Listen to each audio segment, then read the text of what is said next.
Hola, mi nombre es Valeria. Este es mi nuevo video original en mi canal original. Ahora seguirá mi locutor. Suscríbanse. Disfruten del video. A las 22:58 del 5 de octubre de 1937, Francisco Urdiales caminaba solo por el pasaje cubierto del Arsenal Naval de Cartagena, con su caja de herramientas en la mano derecha y una linterna en la izquierda. Y el único pensamiento en su cabeza era si el problema de torpedos del B-5 sería en el sistema de disparo o en el mecanismo de carga. No pensaba en espías. No pensaba en la guerra de inteligencia que se libraba en paralelo a la guerra de cañones y torpedos. Era un mecánico. Los mecánicos piensan en los problemas que pueden resolver con las manos. Y en ese momento, el problema que tenía delante era mecánico. Los tres hombres salieron de los dos lados del pasaje simultáneamente, lo que significaba coordinación, lo que significaba que no era un robo casual. El primero apareció por la derecha a 4 metros de distancia. El segundo por la izquierda a 3 metros. El tercero bloqueó la salida trasera del pasaje a sus espaldas antes de que Urdiales pudiera procesar lo que estaba viendo.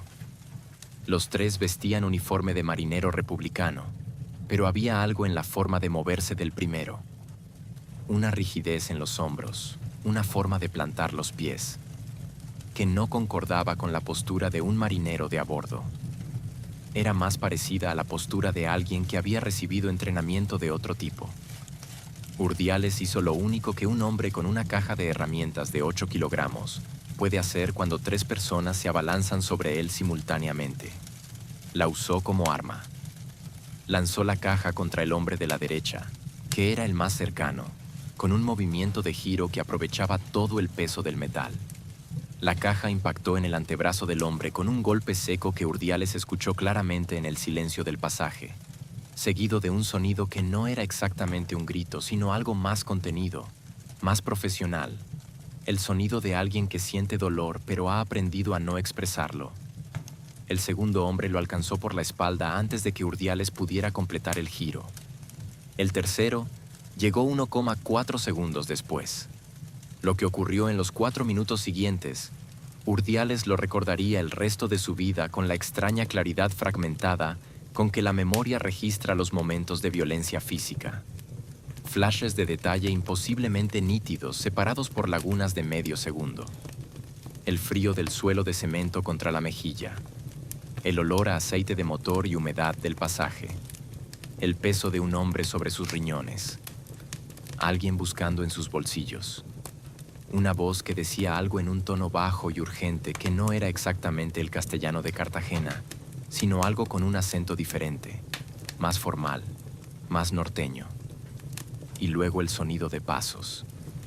Varios pares de pasos que se acercaban desde la dirección del arsenal.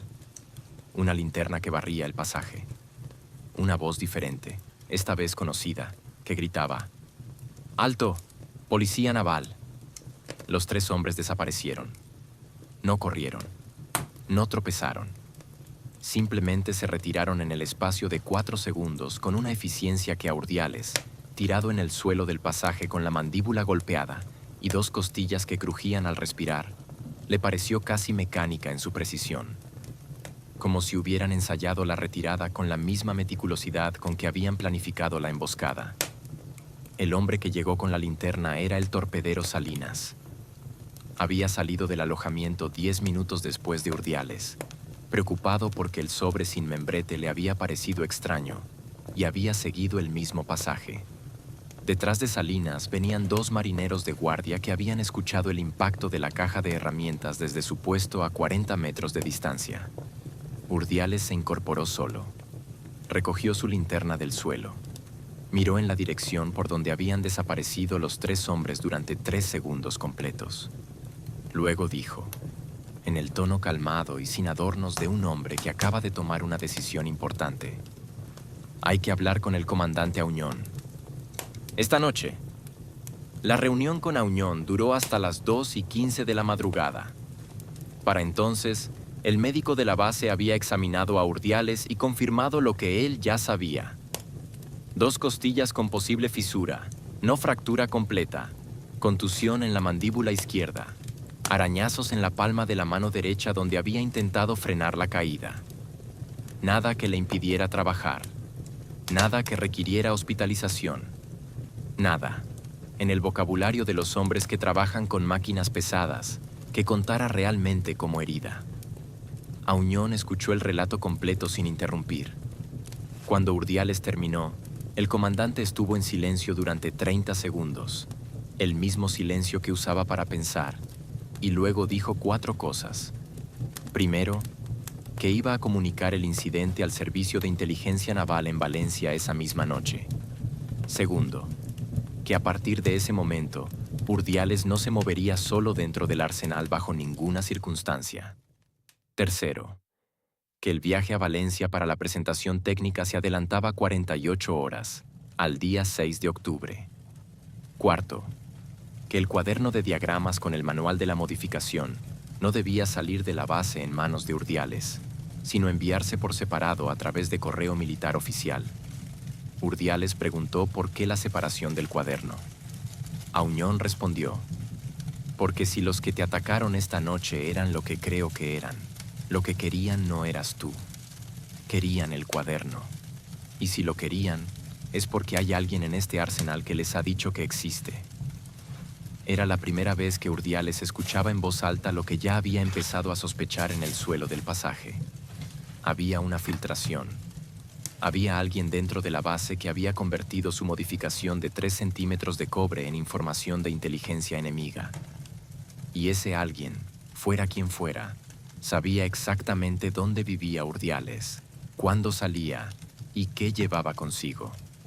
Urdiales durmió 3 horas esa noche, con el torpedero Salinas despierto en la litera de enfrente y una llave inglesa de 32 milímetros debajo de la almohada.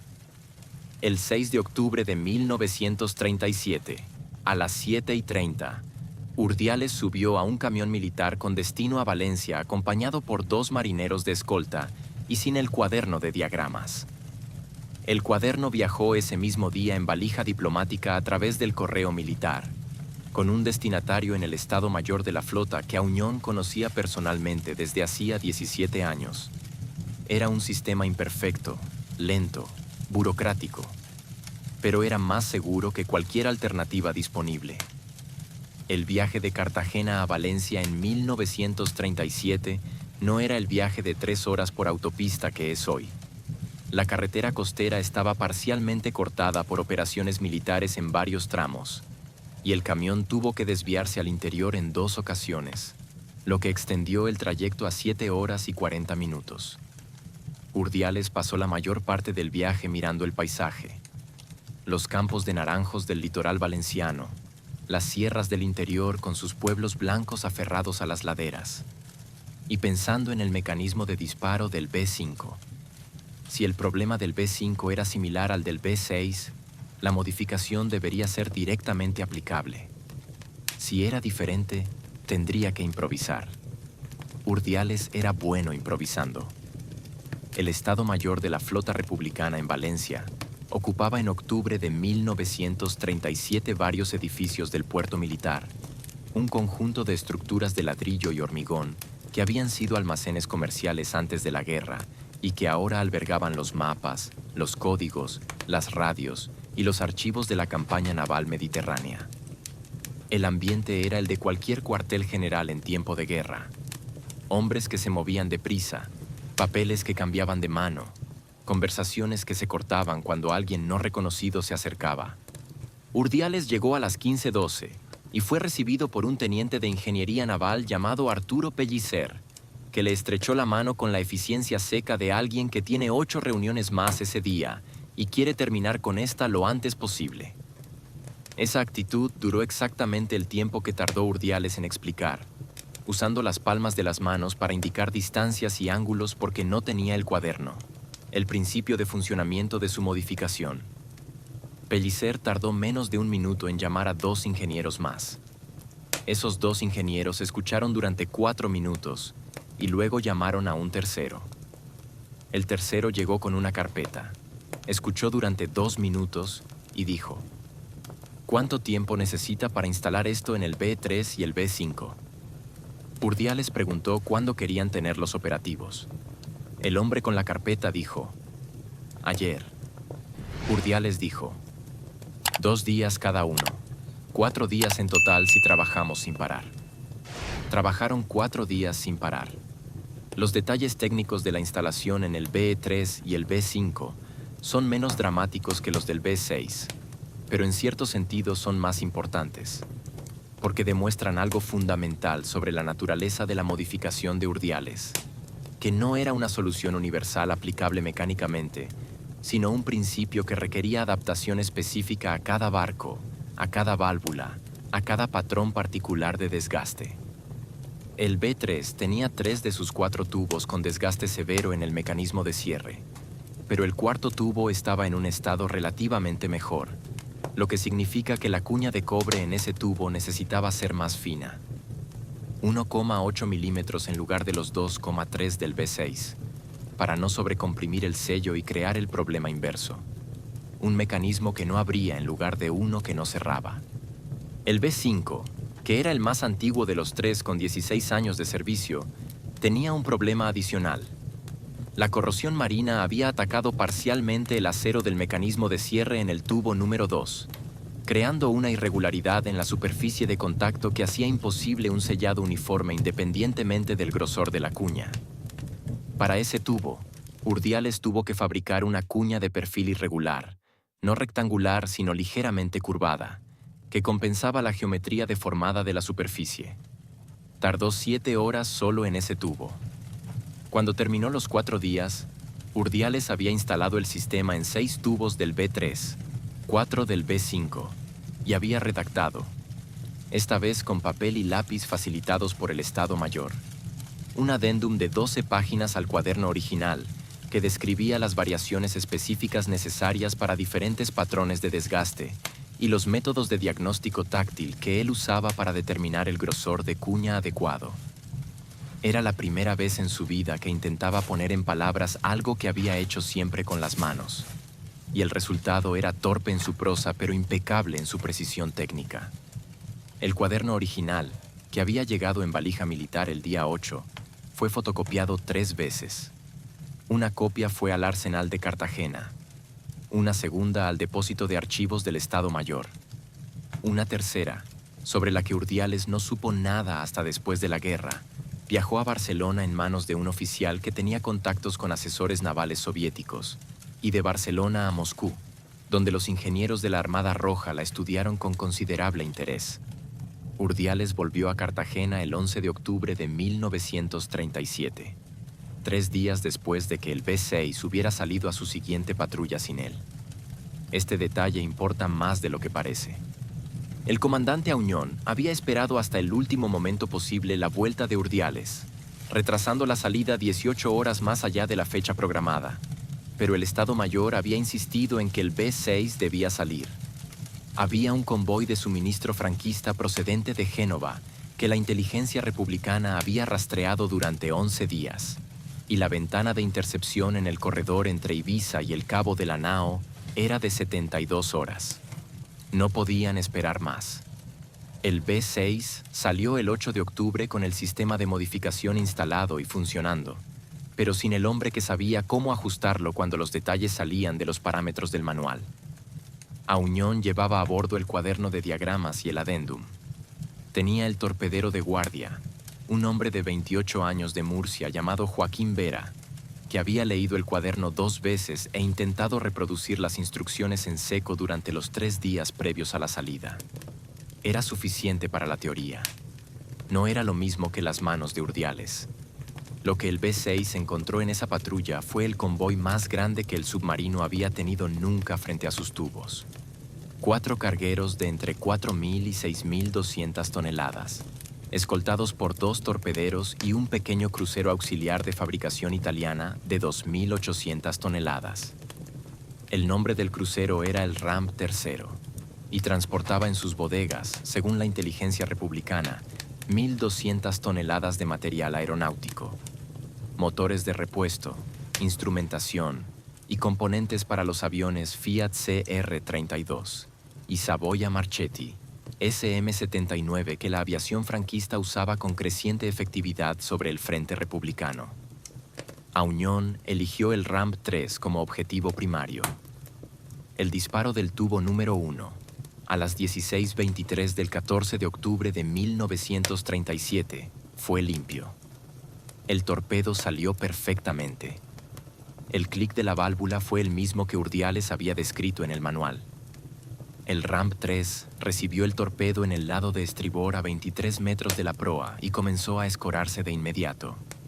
Los dos torpederos de escolta respondieron con velocidad y precisión, y el B-6 tuvo que descender a 45 metros y ejecutar una maniobra de evasión que duró 38 minutos y lo llevó 22 kilómetros al sur de su posición inicial. Cuando salió de la termoclina de seguridad y ascendió a profundidad de periscopio, el RAM 3 ya no estaba en superficie. Había tardado 17 minutos en hundirse, rápido para su tamaño, lo que sugería que la explosión había dañado los mamparos de flotabilidad de una manera especialmente eficiente. Vera revisó las abrazaderas del tubo número 1 después de la evasión. Estaban en su posición. La tensión parecía correcta, según su lectura del manual. Pero Vera no tenía las manos de Urdiales, y la diferencia entre parece correcto y es correcto en un sistema mecánico sometido a presiones extremas es exactamente del tipo que no aparece hasta que es demasiado tarde. Auñón decidió intentar un segundo disparo contra uno de los cargueros, que seguían moviéndose en formación dispersa hacia el sur. Distancia: 1100 metros. Tubo número 2. La orden de disparo fue a las 17:41. El torpedo salió, pero salió con 12% menos de velocidad de la calculada, lo que significa que llegó al objetivo con una trayectoria ligeramente diferente de la prevista. No fue un fallo completo. El torpedo detonó, pero 8 metros más atrás de donde debería haberlo hecho, impactando en la popa del carguero en lugar de en la sala de máquinas. El daño fue severo. El carguero perdió el gobierno y tuvo que ser evacuado, pero no se hundió inmediatamente.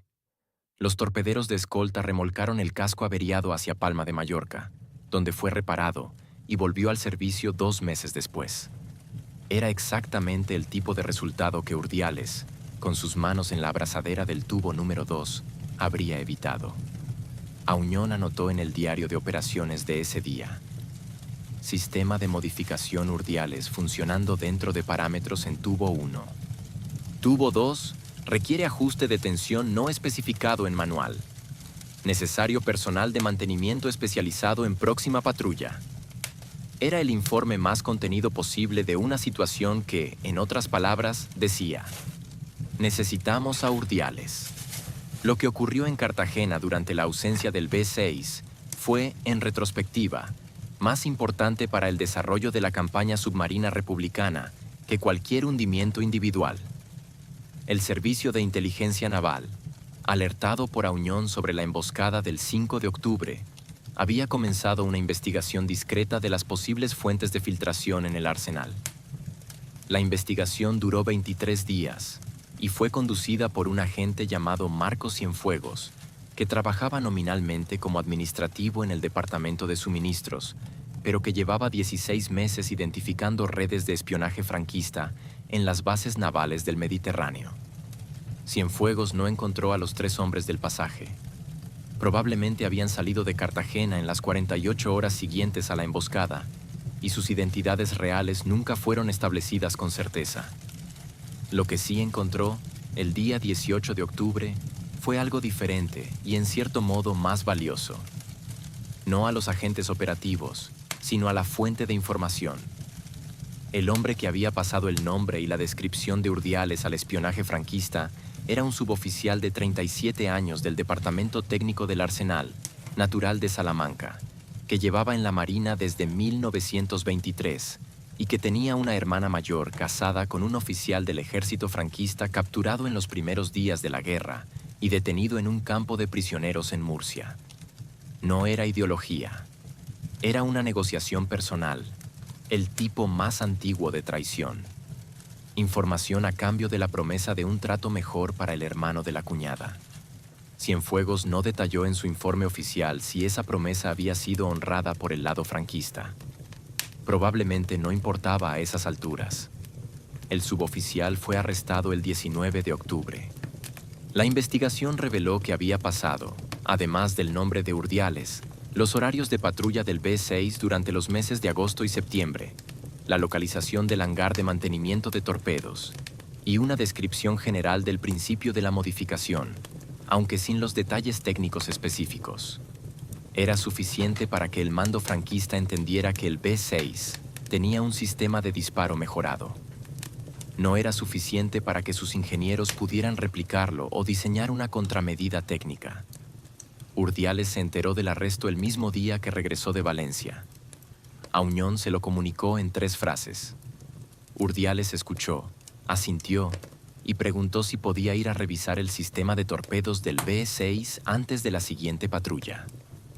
Auñón dijo que el B-6 estaba todavía en alta mar. Urdiales dijo que entonces esperaría. Esperó 4 días, revisando mientras tanto el sistema del B-5 que había instalado él mismo en Valencia y que quería ver funcionando bajo las condiciones reales del arsenal antes de confiar en él completamente. El B-6 regresó a Cartagena el 22 de octubre de 1937, con un destructor y un crucero auxiliar hundidos en su haber desde el inicio de las modificaciones, y con el informe de Auñón sobre el comportamiento del tubo número 2 en la última patrulla. Urdiales estaba en el muelle cuando el submarino atracó. Esperó a que la tripulación desembarcara y luego bajó solo al compartimento de torpedos con su caja de herramientas. Encontró el problema en 11 minutos. La abrazadera del tubo número 2 había sufrido una microrotación de aproximadamente 8 grados durante la maniobra de evasión del 14 de octubre, cuando el B-6 había ejecutado un giro brusco a profundidad que había sometido el casco a tensiones laterales significativas. La microrotación había reducido la tensión de compresión de la cuña en un margen que los instrumentos convencionales no habrían registrado como anormal, pero que para las manos de Urdiales era inmediatamente perceptible. La diferencia entre una tuerca apretada a mano y una apretada con llave, multiplicada por la diferencia entre 200 atmósferas de presión y la presión atmosférica normal. Reajustó la abrazadera con 2/8 de vuelta. Verificó los otros 3 tubos. El número 3 necesitaba también 1/4 de vuelta de ajuste. El 1 y el 4 estaban perfectos. Cuando salió del compartimento, Auñón estaba esperando en el pasillo. Urdiales le informó del problema y de la corrección en 90 segundos. Auñón escuchó y luego dijo algo que no era exactamente una pregunta, pero funcionaba como una. Eso no está en el manual. Urdiales respondió que no, que ese tipo de microrotación por tensión de casco era algo que había que aprender a detectar por tacto y que era difícil de describir en palabras porque dependía de variables que cambiaban con cada barco y cada maniobra. Auñón dijo que tendrían que encontrar la manera de enseñárselo a alguien más. Urdiales dijo que podía intentarlo, pero que para enseñarlo hacía falta tiempo y un alumno con buenas manos. Auñón miró a Urdiales durante 4 segundos y luego dijo: «Selecciona tú al alumno». El tercer hundimiento vino el 3 de noviembre de 1937 y fue el más espectacular de la campaña del B-6, aunque por razones que nadie en el mando republicano había anticipado. El B-6 había salido de Cartagena el 29 de octubre con Urdiales a bordo y con el torpedero Joaquín Vera como su alumno oficial en el sistema de modificación. Urdiales había pasado los 3 días previos a la salida trabajando con Vera en el compartimento de torpedos del arsenal, enseñándole a reconocer por tacto los matices de tensión en las abrazaderas. Era un proceso lento y frustrante en ambas direcciones. Urdiales no tenía el vocabulario para describir lo que sus dedos sabían, y Vera tenía que construir desde cero un lenguaje sensorial para algo que no había aprendido en ningún manual. Pero al tercer día, cuando Vera realizó el ajuste de la abrazadera del tubo número 3 con los ojos cerrados y obtuvo el mismo resultado que Urdiales habría obtenido, los 2 hombres supieron que el proceso estaba funcionando. El objetivo del 3 de noviembre no era un barco de suministro, era el destructor franquista Sánchez Barcaistegui. uno de los buques de guerra más modernos que la Marina Nacional tenía en el Mediterráneo. Construido en los astilleros de Cartagena, lo que producía una cierta ironía histórica. En 1928, medía 101,5 metros, desplazaba 1.536 toneladas en plena carga y estaba armado con 5 cañones de 120 milímetros y 6 tubos lanzatorpedos propios. Era, en términos navales, un barco de combate real, no un escoltador de convoyes, y su presencia en el corredor entre Valencia y las Baleares ese día no era una coincidencia ni una misión de escolta ordinaria. La inteligencia republicana supo después que el Sánchez Barcaistegui estaba en esa posición para escoltar a un oficial de enlace de la Kriegsmarine que viajaba desde Palma de Mallorca a Cádiz en un veloz yate de motor que el destructor mantenía a 800 metros de su lado de estribor. El oficial alemán, cuya identidad exacta los archivos españoles no registraron con certeza, portaba documentos técnicos relacionados con el suministro de material submarino alemán a la Marina franquista. Era, en otros términos, exactamente el tipo de misión que los servicios de inteligencia de ambos bandos habrían considerado de alta prioridad si hubieran sabido de ella. En 1937, nadie en el bando republicano lo sabía. Auñón seleccionó al destructor como objetivo por razones puramente tácticas. Era el mayor buque de guerra que tenía frente a los tubos, y eliminar un destructor de ese calibre tenía un valor naval significativo independientemente de lo que transportara. La aproximación fue textbook, ejecutada con la meticulosidad característica de Auñón. Posición de disparo a 920 metros. Ángulo de tiro de 15 grados por el través de proa. Torpedo con profundidad de corrida de 5 metros. Objetivo el área de sala de máquinas. Urdiales verificó los 4 tubos 22 minutos antes del disparo. Los 4 estaban en tensión perfecta. Vera, de pie a su lado, confirmó la lectura con sus propios dedos y asintió. El torpedo del tubo número 1 salió a las 11:47. El clic de la válvula fue el sonido más limpio que Urdiales había escuchado desde la primera prueba en seco del 1 de septiembre. El torpedo corrió durante 53 segundos. La detonación fue diferente de las anteriores, más grave, más profunda, como si el agua misma hubiera cambiado de densidad por un momento. Después supieron por qué. El torpedo había impactado directamente en el depósito de combustible principal del Sánchez Barcaistegui, y el fuel oil del destructor había detonado en una explosión secundaria que el operador de sonar del B-6 registró como la más fuerte que había escuchado en sus 14 meses de servicio submarino. El Sánchez Barcaistegui tardó 9 minutos en hundirse.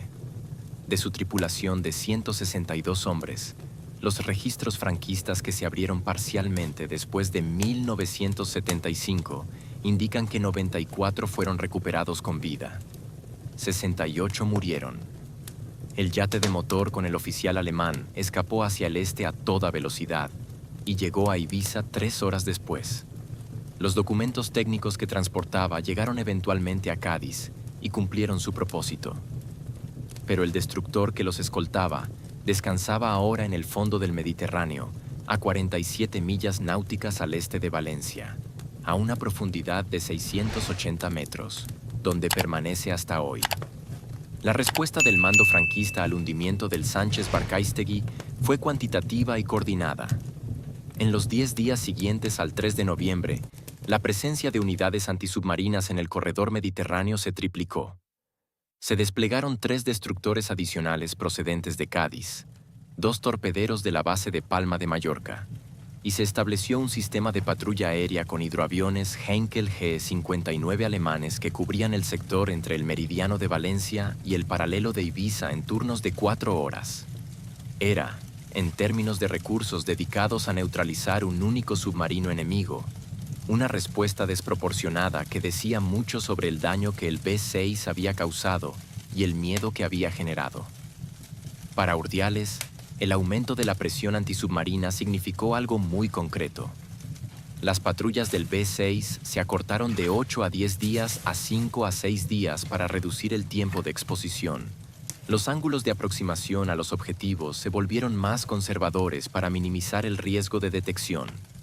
y hubo 2 misiones entre noviembre de 1937 y enero de 1938, en que el B-6 localizó objetivos válidos, pero no disparó porque la posición de las unidades de escolta hacía demasiado probable que el contraataque alcanzara al submarino antes de que pudiera alejarse a profundidad segura. Auñón era un comandante que pesaba los riesgos con precisión. No era cobardía, era aritmética. Un destructor hundido valía mucho, pero un submarino republicano perdido con 36 hombres valía más, porque la República tenía menos de cada cosa que su enemigo y no podía permitirse perder lo poco que tenía. Urdiales pasó esos meses perfeccionando tanto la modificación como la transferencia de conocimiento a Vera. Para enero de 1938, Vera podía realizar todos los ajustes de mantenimiento del sistema sin supervisión directa, aunque Urdiales seguía revisando su trabajo después de cada disparo. Era el tipo de redundancia que los mecánicos serios construyen en sus sistemas. No porque desconfíen del aprendiz, sino porque saben que los sistemas que importan no pueden depender de un solo punto de fallo. El cuarto hundimiento, y el último de la campaña del B-6 bajo el sistema de modificación de Urdiales, ocurrió el 17 de enero de 1938, en circunstancias que difieren de los 3 anteriores en un detalle que los historiadores navales han señalado repetidamente. Fue el único en que el barco hundido no era de origen español o italiano, sino alemán. El Patagonia era un carguero de bandera alemana de 7.200 toneladas, construido en los astilleros de Hamburgo en 1931 y fletado por la compañía Hamburg Süd, que en circunstancias normales habría sido intocable para un submarino republicano. Los estados republicanos españoles evitaban atacar barcos de potencias que no estaban formalmente en guerra con la República para no provocar un escalamiento diplomático que podían permitirse mucho menos que su enemigo. Pero el Patagonia no viajaba en circunstancias normales. Viajaba desde Barcelona, territorio todavía republicano en enero de 1938, hacia Palma de Mallorca, en lo que los documentos de la aduana de Barcelona habían registrado como un transporte de maquinaria industrial. La inteligencia naval republicana tenía evidencia de que la maquinaria industrial era en realidad artillería de campaña desmontada, y que el Patagonia había sido utilizado al menos 3 veces en los 6 meses anteriores para el mismo tipo de transporte encubierto. La decisión de atacar un barco de bandera alemana fue tomada en Valencia, no por Auñón. El comandante recibió la autorización por código el 15 de enero y la transmitió a su tripulación sin elaboraciones. Era una orden. Se ejecutaba. El ataque del 17 de enero fue el más limpio técnicamente de los 4. Urdiales había revisado los 4 tubos esa mañana y los había encontrado en las mejores condiciones desde la instalación inicial, lo que atribuía a la combinación de la temperatura del agua en enero. Más fría, más estable, menos propensa a las microrotaciones térmicas que habían causado el problema del tubo número 2 en octubre, y al sistema de revisión periódica que él y Vera habían establecido y que se cumplía con la regularidad de un ritual. El torpedo del tubo número 3 salió a las 9:23. Corrió 41 segundos. Impactó en el costado de babor del Patagonia a 15 metros de la proa. El carguero comenzó a escorarse inmediatamente y en 24 minutos estaba en posición vertical, con la popa apuntando al cielo, antes de desaparecer bajo el agua. Los 31 tripulantes fueron rescatados por 2 pesqueros de la zona que respondieron a las señales de socorro. No hubo contraataque. Los destructores de escolta más cercanos estaban a 34 millas náuticas de distancia cuando recibieron el aviso, y el B-6 llevaba ya 52 minutos alejándose hacia el sur cuando llegaron a la posición del hundimiento. Era el 4.º barco hundido gracias a 3 centímetros de alambre de cobre, una abrazadera de acero inoxidable y las manos de un mecánico de garaje de Cartagena. Lo que ocurrió después es donde la historia de Urdiales se vuelve más complicada, más oscura en algunos de sus detalles y más reveladora sobre la naturaleza de la guerra que se estaba librando no solo en el mar, sino dentro de las instituciones de la propia República. El 15 de febrero de 1938, el Estado Mayor de la Flota Republicana emitió una orden que recomendaba formalmente que Urdiales recibiera el ascenso a suboficial técnico de primera clase, reconociendo su contribución al desarrollo del sistema de modificación. Era el tipo de reconocimiento que en tiempos normales habría sido rutinario. En los tiempos de la República Española en guerra, en el invierno de 1938, con el frente de Aragón colapsando y Barcelona bajo bombardeos regulares, nada era rutinario. La recomendación de ascenso de Urdiales generó un problema burocrático que, leído hoy, parece casi absurdo, pero que en el contexto de la época era perfectamente coherente con la lógica de las instituciones militares bajo presión extrema. Urdiales no tenía formación académica. No había pasado por la Academia de Suboficiales. Sus calificaciones formales eran las de un marinero raso con conocimientos técnicos adicionales reconocidos informalmente. El reglamento naval republicano no contemplaba un mecanismo para el ascenso directo a suboficial desde la categoría de marinero, sin pasar por los escalones intermedios de formación. Había que crear un procedimiento especial. El procedimiento especial requería aprobación de 3 departamentos distintos. Los 3 departamentos tenían otras prioridades. Urdiales siguió siendo marinero raso durante el resto de la guerra. Auñón, que no era un hombre dado a las protestas formales pero que tenía sus propios métodos, resolvió el problema a su manera. Pagó a Urdiales de los fondos de maniobra del B6 la diferencia entre el salario de marinero raso y el de suboficial técnico durante los meses de noviembre y diciembre de 1937. Cuando el administrador del arsenal cuestionó esta práctica en enero de 1938, Auñón presentó el informe de los 4 hundimientos, el coste estimado de los barcos hundidos, aproximadamente 47 millones de pesetas en material, y la cifra de 14 pesetas y 30 céntimos que había costado el material de la modificación. El administrador no volvió a cuestionar nada. La historia de Urdiales, sin embargo, no termina con el 4º hundimiento ni con los problemas burocráticos del ascenso. Termina, o más exactamente, llega a su punto de mayor intensidad, en el otoño de 1938, cuando la guerra ya estaba claramente perdida para la República y las decisiones que los hombres tomaban no eran tanto sobre cómo ganar, sino sobre cómo sobrevivir. El B6 realizó 4 patrullas más entre febrero y agosto de 1938. En ninguna de ellas hundió un barco. No por fallo técnico. El sistema de modificación de Urdiales seguía funcionando con la misma fiabilidad que en los meses anteriores, sino porque la presión antisubmarina franquista en el Mediterráneo había alcanzado un nivel que hacía cada vez más difícil acercarse a los objetivos a distancia de disparo sin ser detectado. En 2 de esas patrullas, el B6 fue rastreado durante horas por unidades antisubmarinas y tuvo que descender a profundidades que rozaban el límite operativo del casco. 52 metros en una ocasión, 54 en otra, cuando el límite teórico era 50, mientras los cargos de profundidad detonaban a distancias que se medían en decenas de metros, no en centenares. En una de esas ocasiones, un cargo de profundidad detonó a 28 metros del casco del B6 y produjo daños en el sistema de gobierno que tardaron 11 horas en reparar a profundidad, porque ascender habría significado aparecer en la superficie en medio de las unidades antisubmarinas que los buscaban.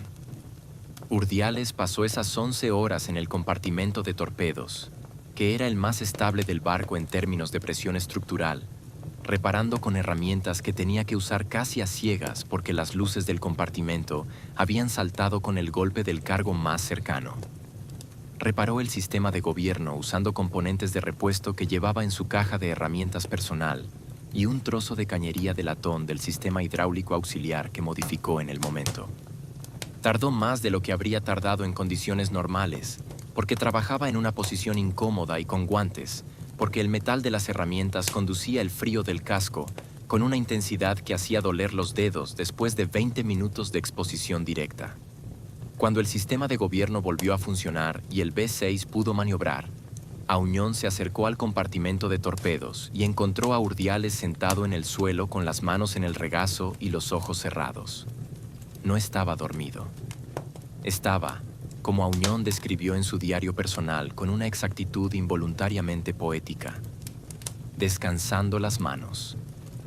El 22 de diciembre de 1938, la situación militar de la República en Cataluña era ya desesperada.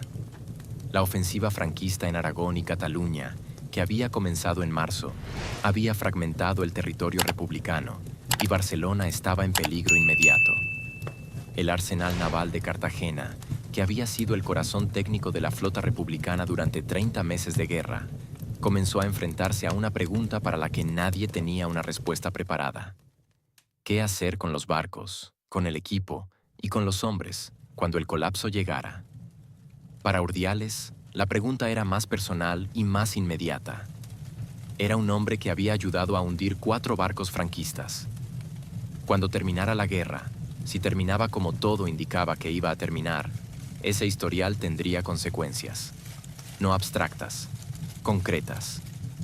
Auñón le habló directamente el 28 de diciembre. Le dijo que había opciones, que había barcos que planeaban salir hacia el norte de África o hacia puertos franceses si la situación se volvía imposible, que su nombre estaba en las listas de personal técnico prioritario para evacuación, que la decisión era suya, pero que si esperaba demasiado, podía quedarse sin opciones. Urdiales preguntó por su madre.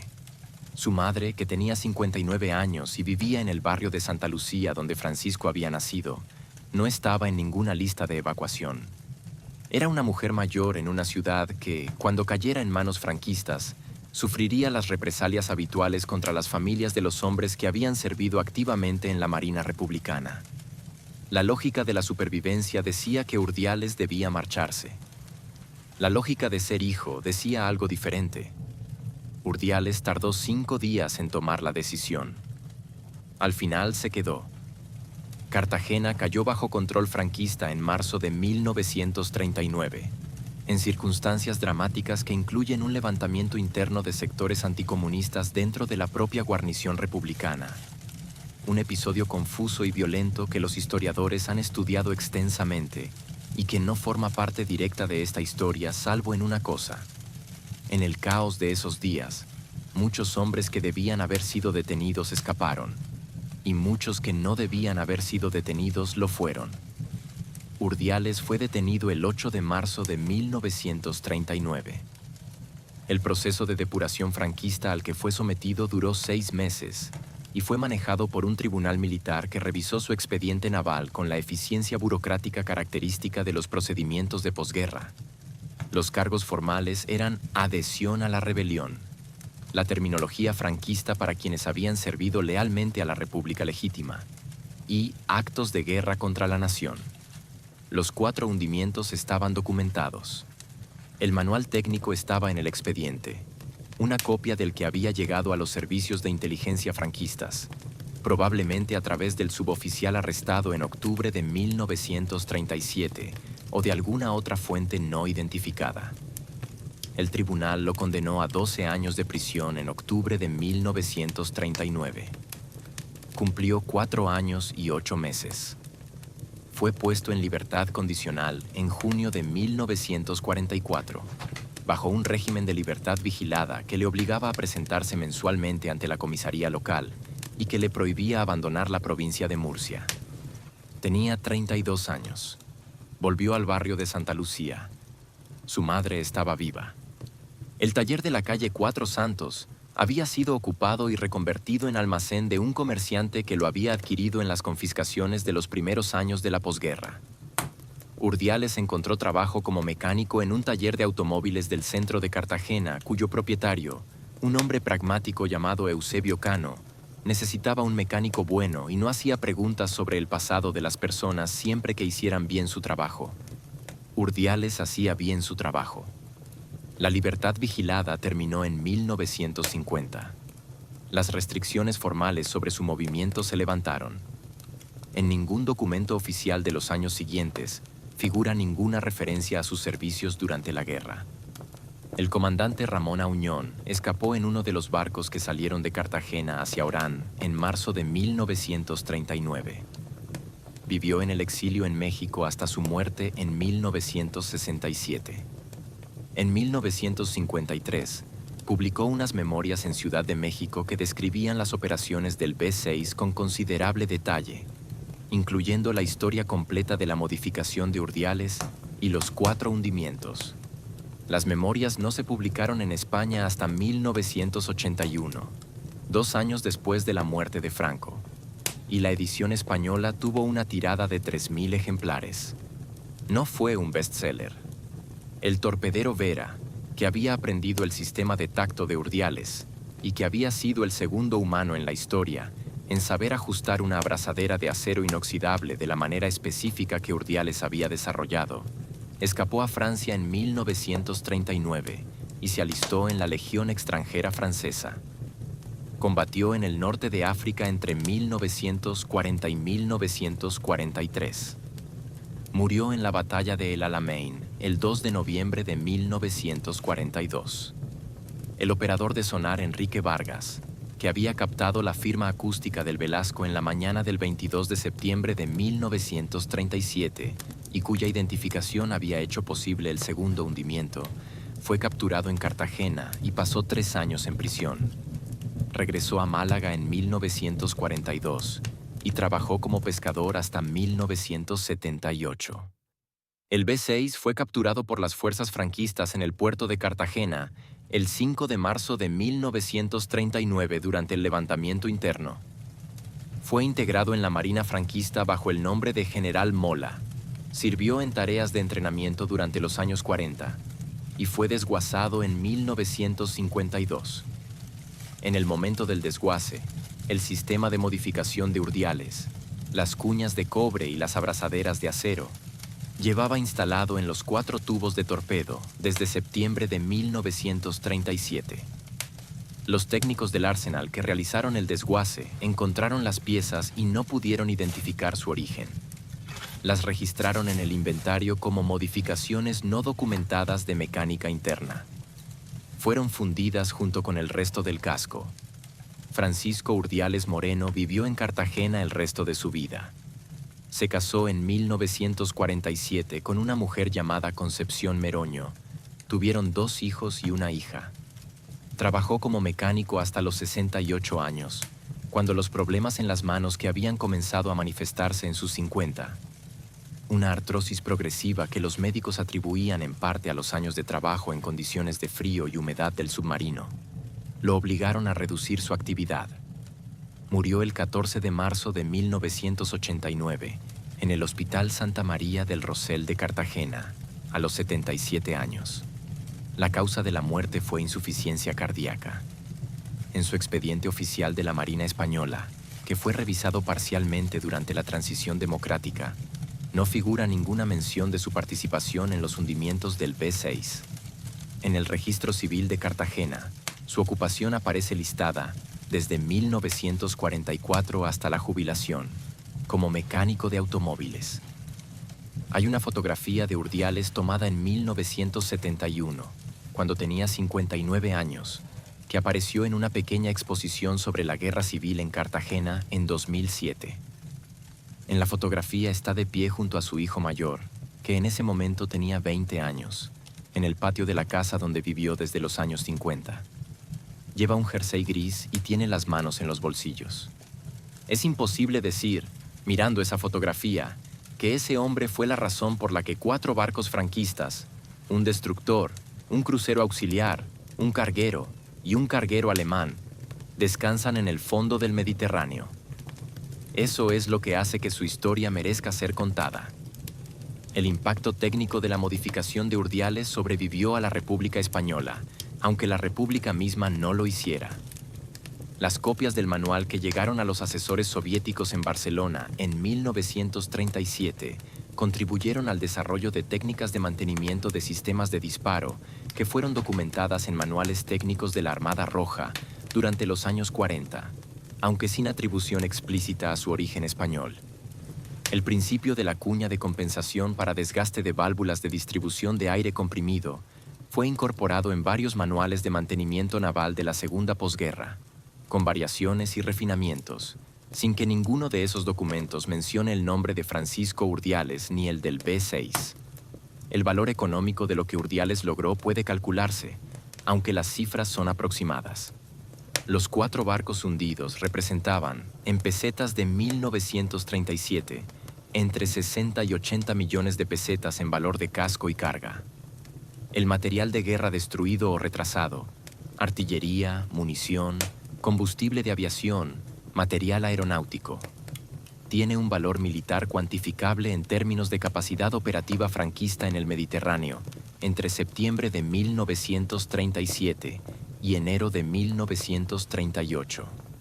Los historiadores militares que han estudiado el periodo calculan que el bloqueo efectivo del corredor mediterráneo durante ese periodo retrasó determinadas operaciones franquistas en el frente de Levante entre 15 y 25 días.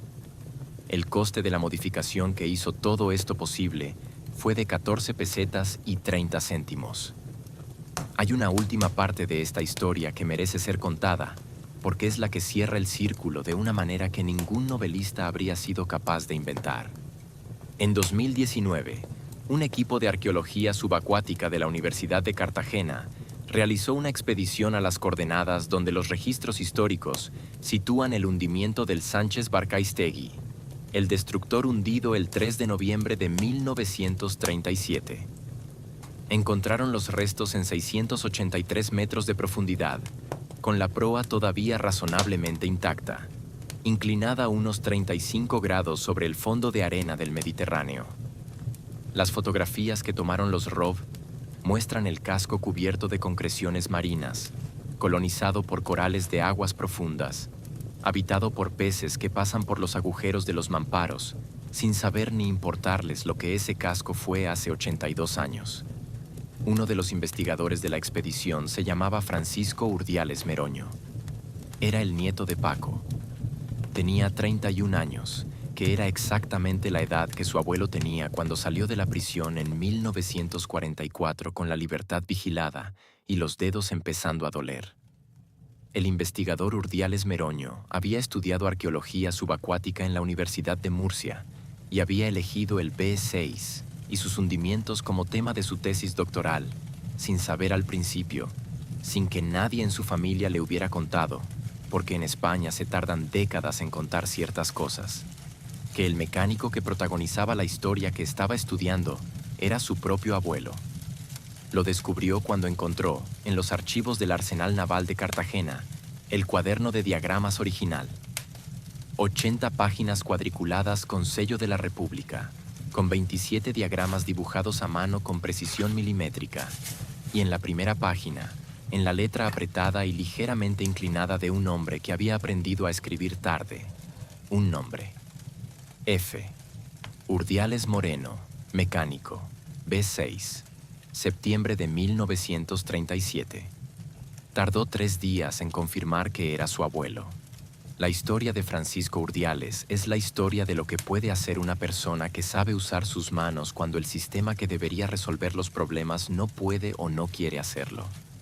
Es la historia de 14 pesetas y 30 céntimos de material que cambiaron el resultado de 4 batallas navales.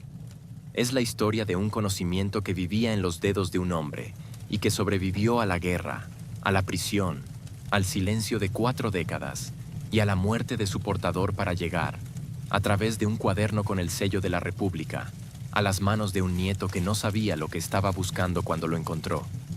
Y es la historia de que la historia, cuando es verdadera, siempre encuentra la manera de ser contada. A veces en los manuales técnicos de las marinas de guerra, a veces en los archivos de los arsenales, a veces en la letra apretada de la primera página de un cuaderno cuadriculado que ha sobrevivido 80 años en una caja de cartón en un sótano. 3 centímetros de alambre de cobre. 4 barcos en el fondo del Mediterráneo. Un mecánico de garaje de Cartagena cuyo nombre no aparece en ningún libro de historia. Hasta ahora. Si esta historia te ha parecido increíble, si en algún momento has pensado, esto no puede ser real, y luego has seguido mirando porque lo era, entonces sabes exactamente por qué hacemos esto. En este canal contamos las historias que los libros de texto olvidaron, las historias de gente ordinaria que hizo cosas extraordinarias con lo que tenía en las manos, bajo una presión que la mayoría de nosotros no podemos imaginar, en circunstancias que la historia oficial decidió no recordar. Cada semana. Verificadas. Reales. Si aún no te has suscrito, este es el momento. No porque te lo estemos pidiendo, sino porque si te quedaste hasta aquí, ya sabes que la próxima historia va a merecer la pena. Y la que viene después también. Y no querrás perdértelas. Dale al botón de suscripción. Activa la campana. Y la próxima vez que alguien te diga que la historia es aburrida, recuérdale que hay un mecánico de Cartagena que hundió 4 barcos de guerra con 3 centímetros de alambre. Eso no es aburrido. Eso es lo que la historia es cuando alguien se molesta en contarla bien. Hasta la próxima.